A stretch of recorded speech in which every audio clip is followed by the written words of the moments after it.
Many of Minmai's 300 residents were out this morning to see the first sod turned, marking the start of a sewage scheme which will change the face of this quiet rural area in decades to come. The first stage is for the construction of sewer mains, but over the next few months tenders will be called for pumping stations and a new treatment works which will sound the death knell for the humble backyard loo.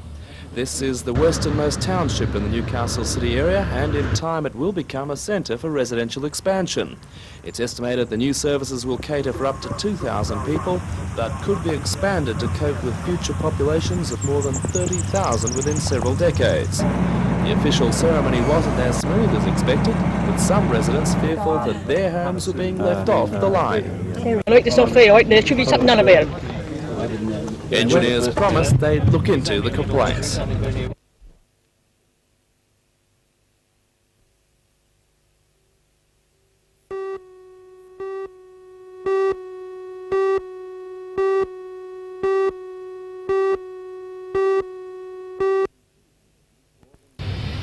More than 200 Newcastle public servants voted to accept a revised 4% wage offer after rejecting a previous offer late last year. PSA leaders say the first package called for an unacceptable trade-off in working conditions, while the second agreement placed more emphasis on improvements in efficiency. But that's not going to be the case for the next round of wage talks. Union leaders say the public service is already highly efficient, and further agreements would threaten hard-won working conditions. Organiser Lock West says the two-tier system penalises organisations which are operating effectively. More efficient organisations have been, it's been against them in that they've already efficient, they have not been able to trade off efficiencies, and they also in a lot of areas haven't had the industrial muscle that some of the unions have to gain the trade-offs for the second-tier increases. Public servants will take their protest to other public sector union meetings before making a formal submission to the ACTU for a new wage fixing system based on full cost of living adjustments.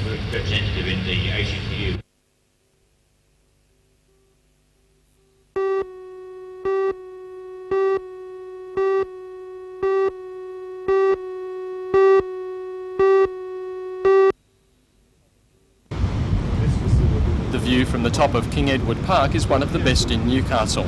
It was also considered one of the most strategic, and late last century a gun emplacement was built on the site.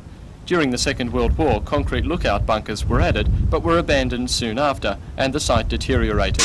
Now the years of neglect are being repaired as part of a $100,000 Commonwealth employment project to turn the spot into a picnic area. The site has been cleared in preparation for returfing, and rubbish and dirt have been removed from the gun pit and tunnels. Newcastle City Council, however, says the tunnels will be resealed as it would cost too much to properly supervise them. Historian Dr. John Turner says the site should be preserved as a unique part of Newcastle's history. They're very important and very significant, and nothing like this will ever be built again. I mean, the immensity of it, the strength of it, indicating, just how important it was. Those things make it worth saving. The picnic area was recommended in a report to Council last year, which also looked at the historic 19th century cottage on the same site.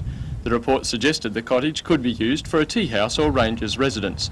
The Council says it must first be restored, although no money has been made available for the work in this year's budget. Dr. Turner says the cottage must not be allowed to fall into further disrepair. What you've got here is a weatherboard cottage of the 1890s, built as living quarters for the master gunner, the sergeant gunner who was in charge of the whole facility. So that's an interesting and relatively unaltered military residence of 70 or 80 years ago. Very, very interesting.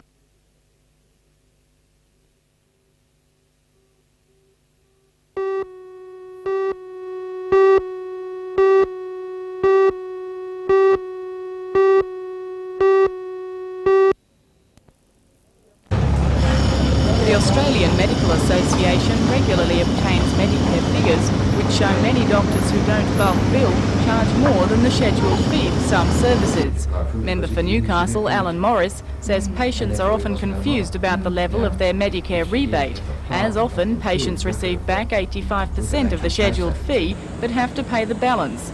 That can vary depending on what a doctor charges. He says these problems seldom arise with GPs, but are fairly common with specialists. He says patients who are referred to a specialist should ask the referring GP what the charges will be before going for treatment. If a patient doesn't like the cost of one specialist, he says he or she should shop around. Of course, as they can for any medical service, hospital, GPs, health insurance funds. They're encouraged to compete or to compare health insurance funds as part of the medical services system. There's no reason why they shouldn't compare alternative services, price, location, demeanour, if you like, bedside manner. People can vary their choice of their provider depending upon their own circumstances, and money is one of those circumstances. Mr. Morris says specialists should be allowed to discreetly advertise. Remember, a patient can only go to a specialist if referred by a GP. So your family doctor is your contact point, and if the specialist made available to GPs some discrete material outlining how his surgery operates, method of payment, charge, that kind of thing, that might help solve the problem and take the burden away from the GP.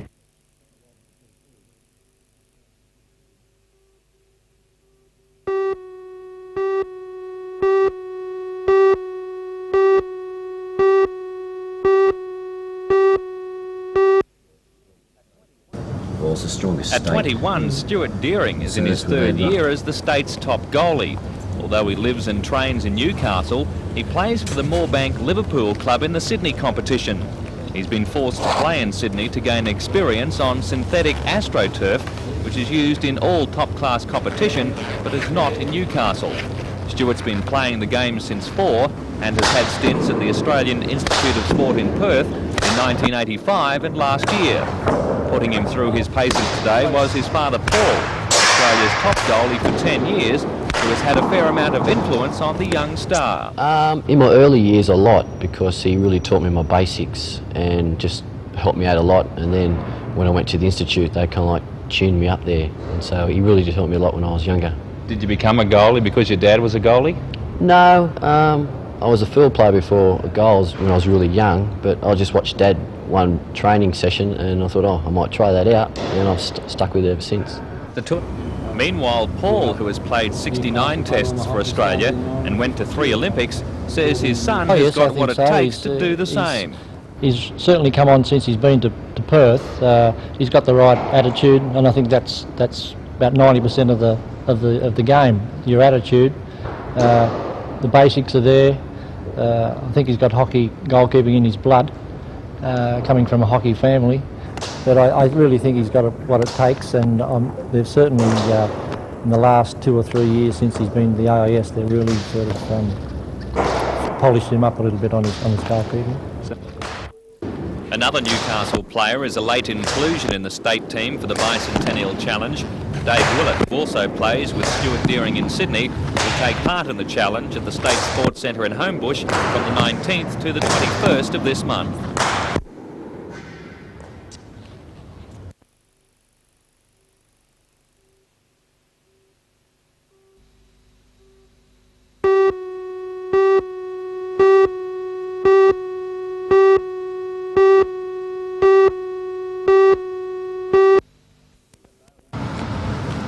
Even though he's only a junior, Guy didn't muck around today, winning the Open Ironman from John Anderson and Dean Koski. He followed that up by just about cleaning up in the junior events, winning the Ironman to give him the Ironman double. Guy won as well the junior board event and was runner-up in both the junior surf and ski races. The open boat was one of the closest events of the day, with Redhead just winning from last year's champs, Swansea Belmont.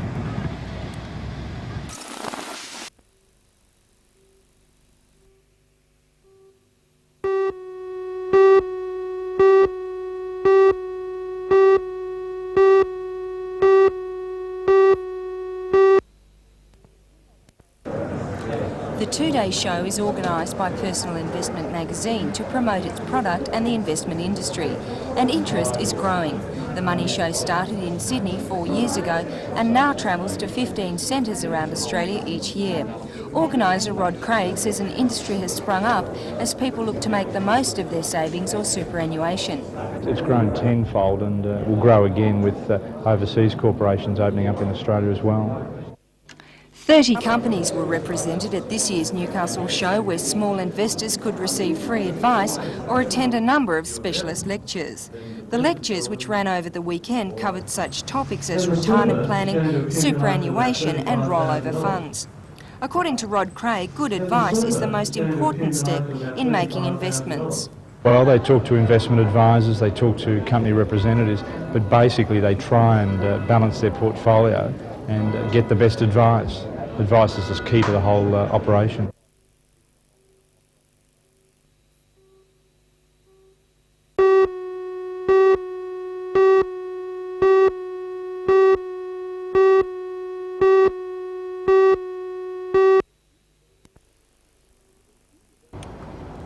The dispute is over second-tier wage talks which have been underway between the GHA and the AWU for 6 months.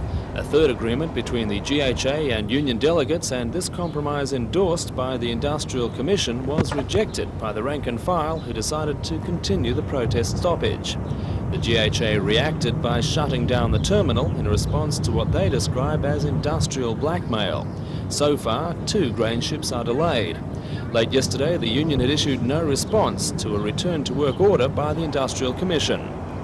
Further industrial unrest could be looming in the petrol industry, with rumours of a national takeover of the Caltex transport operation by the Miller-based Linfex Group. Linfex already operate distribution networks for Coca-Cola, Coles Myer and Carlton United Breweries. Its transfer late last year caused a bitter dispute between the AWU and Linfex.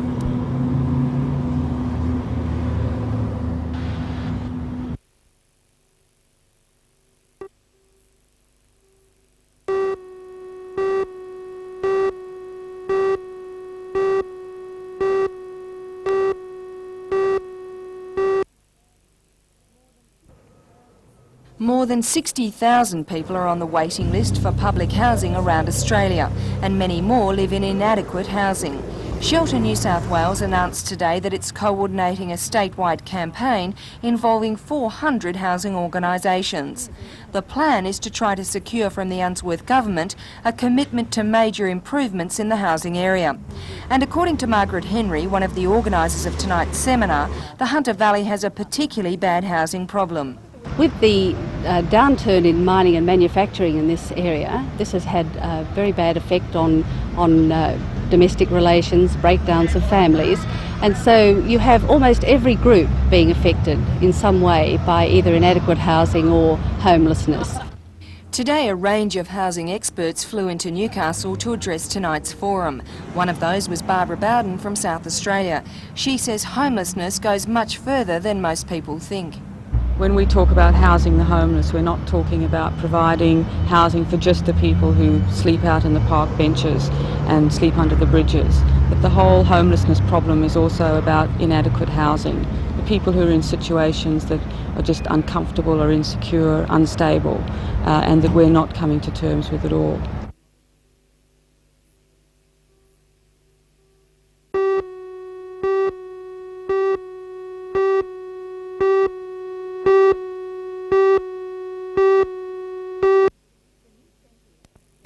The new centre is concerned with industrial control sciences, a very complex discipline and one that is of great importance to Australian industries.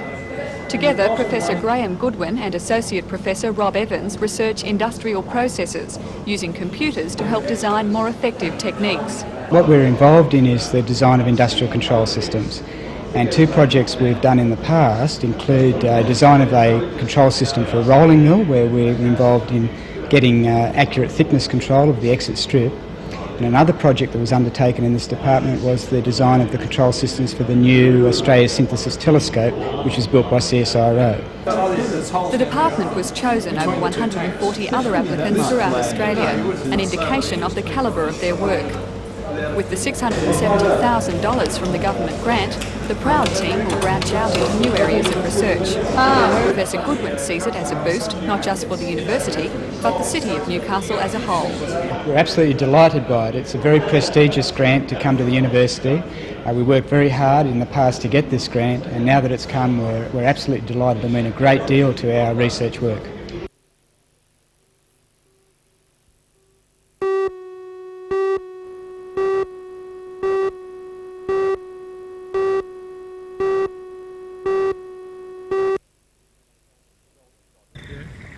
Golden dodder is a yellow parasitic weed which lives off broadleaf plants.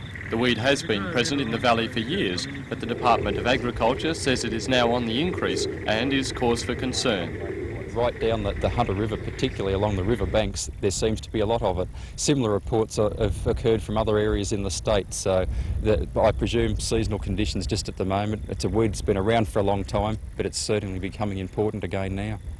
According to Neil Griffiths, the dodder is potentially devastating because it cannot be killed by selective herbicides, and any crop which contains the weed must be destroyed. The dodder also contains poisonous properties which cause intestinal disorders in both horses and cattle. Mr Griffiths says the problem will almost certainly worsen next spring, as the weed has already seeded and been spread by the recent downpours.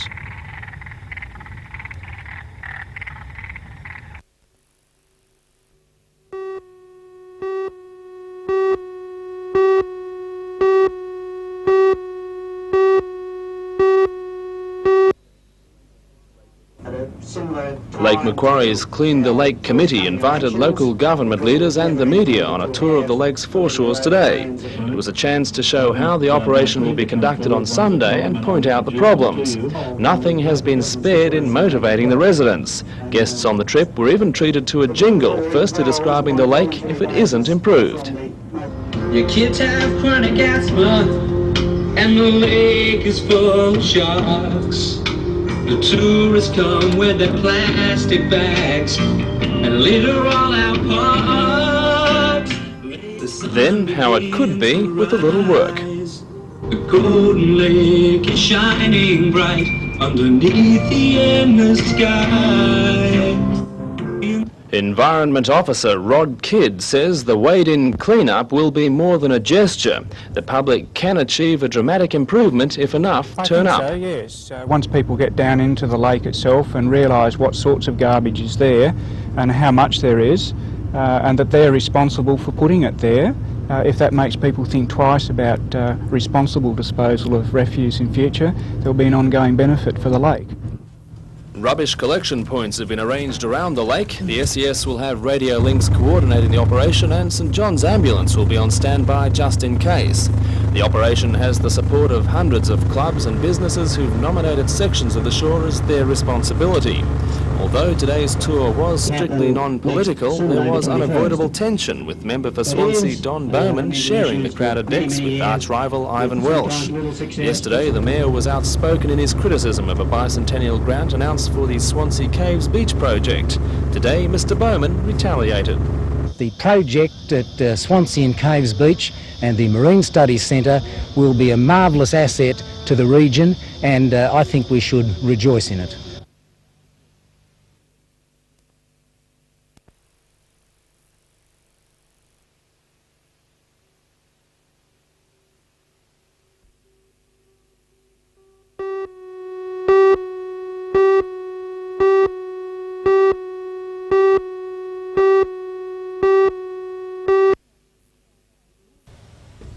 Mr Anderson was in fine form today for the official opening of the Nelson Bay and District Polyclinic. He described the superb new building as the best value for $1.4 million that he'd ever seen.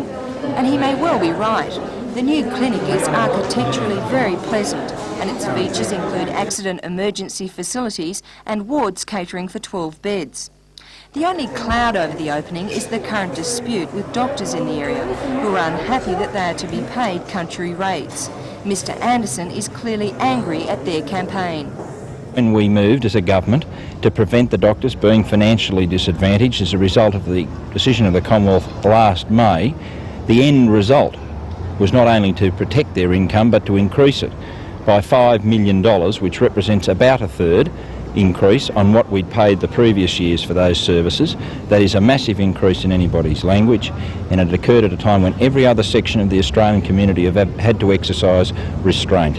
Now, I don't begrudge them a reasonable income, and I don't begrudge them that increase, but people have to understand that there has to be limits. On the issue of Maitland Hospital, Mr Anderson said work will start in 1990. New operating theatres, X-ray facilities and accident emergency services will be built and wards will be upgraded. He's most adamant that the upgrading of Maitland was not going to signal the death knell for other smaller hospitals in the Hunter. I have no proposals under consideration to close hospitals. I'm opening hospitals, as distinct from what's likely to happen if the opposition were in government, where they favour the private sector, and then you might see some hospital closures by them. So you'd give a commitment to retaining hospitals like Muswellbrook, Denman, some of the smaller... No proposals to close any.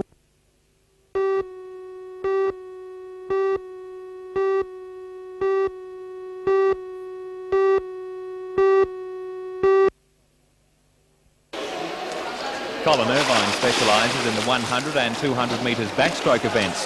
His fastest time in the 100 is 58.7 seconds, the 10th fastest ever by an Australian. Besides training for a possible spot in the Australian team for the Seoul Olympics while in Canberra, he'll continue his commerce studies at the Australian National University. A certainty for Seoul is Donna Proctor. Donna's just back from a European tour with the Australian team. While overseas, she set a new Australian short course record for the 400 metres individual medley. Both are heading to Sydney on Thursday as part of the Newcastle team to contest the Australian Championships. A young star of the future is 14-year-old Sean Rosa. As coach Eric Arnold says, a teenager is one of the best backstroke and medley prospects in Australia. The Waratah High student has just been selected in the New South Wales development squad, which later this year will tour Germany. Sean trains anything up to 70 kilometres a week and recently won the Strait 14 years 100 and 200 metres backstroke titles.